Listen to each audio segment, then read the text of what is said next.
17 صحابہ کرام رضی اللہ تعالیٰ عنہ سے مروی ہے کہ انہوں نے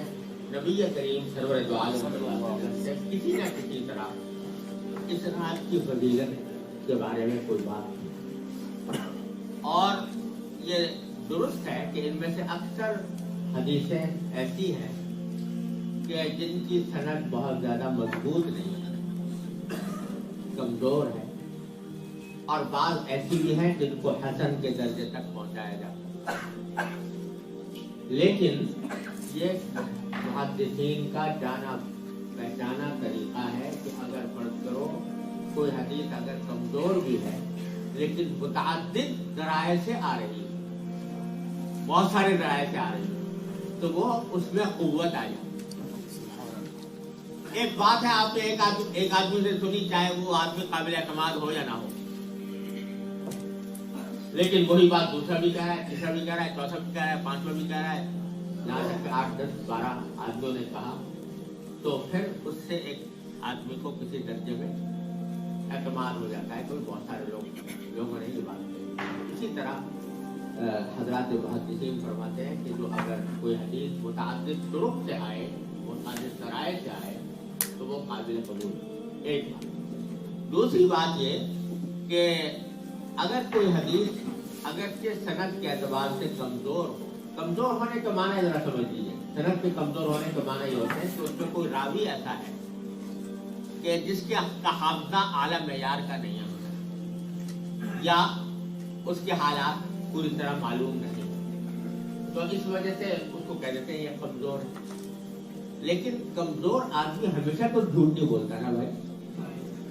کمزور اگر کوئی آدمی حافظہ کمزور ہے کسی کا، میرا بھی کمزور ہے تو، لیکن اس کا مطلب یہ نہیں ہے کہ مجھے کبھی کوئی بات یاد ہی نہیں رہی، یا اگر میں کمزور ہوں تو جو بات بھی کہوں گا غلط ہوگی، تو اس میں صحیح ہونے کا بھی احتمال ہوتا ہے، غلط ہونے کا بھی ہوتا ہے۔ لیکن جب بہت سارے لوگ اس طرح کی بات کہتے ہیں تو پھر اس کے اندر ایک قوت آ جاتی ہے۔ تو ایک اصول محدثین کا یہ ہے کہ اگر اسناد کسی حدیث کی کمزور ہے لیکن امت کا تعامل چلا آتا ہے، یعنی بڑے بڑے صحابہ تابعین کے وقت سے لے کر لوگ اس کے اوپر عمل کرتے چلے آ رہے ہیں، تو بھی اس سے پتہ چلتا ہے کہ یہ بے اصل نہیں، اور ایسی بہت سی مثالیں آتی ہیں۔ تو شب برات کے بارے میں بھی ایسا ہی ہے کہ اس کے بارے میں ایک طرف تو حدیثیں مختلف ذرائع سے ہیں، اور دوسرے اس کے اوپر امت کا تعامل بھی چلا آتا ہے، لہذا صحیح بات یہ ہے کہ یہ رات فضیلت رکھتی ہے، اور فضیلت رکھنے کے معنی یہ ہے کہ اس میں جتنا آدمی عبادت اللہ تعالیٰ کی عبادت کرے، اس کو امید ہے کہ انشاءاللہ اس کے اوپر ثواب، اجر و ثواب زیادہ اس کو حاصل ہوگا، عام راتوں سے زیادہ حاصل ہوگا۔ اب یہ کہ بعض لوگوں نے اس کے اندر کچھ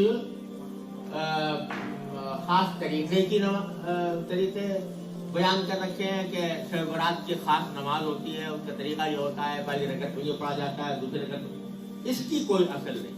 یہ بے اصل بات۔ اسی طرح بعض لوگوں نے اس کو خرافات اپنی طرف سے داخل کر دی کہ جب تک حلوہ نہ پکے تو شب برات نہیں ہوتی، تو یہ ہمارے ہاں تو ہے، پتہ نہیں یہاں پر بلا ہے یا نہیں، تو یہ سب فضول بات ہے، اس کی کوئی اصل نہیں۔ اسی طرح اس سے زیادہ خطرناک وہ آتش بازی وغیرہ، یہ بالکل ہی ناجائز کام ہے، لیکن عبادت آدمی زیادہ اہتمام کے ساتھ اس میں کرے تو زیادہ فضیلت ہے انشاءاللہ۔ اور عبادت کا حاصل یہ ہے کہ جتنا آدمی نماز، نفلی نمازیں زیادہ پڑھ لے، تلاوت زیادہ کر لے، دعائیں زیادہ کرے اللہ تبارک و تعالیٰ سے، اس میں وقت گزارا جائے۔ بعض مرتبہ ہمارے پاکستان میں اور آپ حضرات کے یہاں بھی بالکل سارے مسائل وہیں سے آتے ہیں، تو اس لیے ہمارے یہاں یہ ہوتا ہے کہ شب برات کے موقع پر بڑے لمبے چوڑے جلسے ہو رہے ہیں، اور اس میں تقریبات ہو رہی ہیں، اور دعوتیں ہو رہی ہیں، اور دیگیں اتر رہی ہیں، اور دسترخوان بچھ رہے ہیں، تو یہ اس قسم کا کوئی کام جو ہے یہ جو نہ صرف یہ کوئی سنت نہیں ہے، بلکہ یہ اس رات کو خامخواہ انتظامی کاموں میں ضائع کرنے کے مرادی ہے۔ اچھا ہاں، تو وہ جب کوئی اس قسم کی محفلیں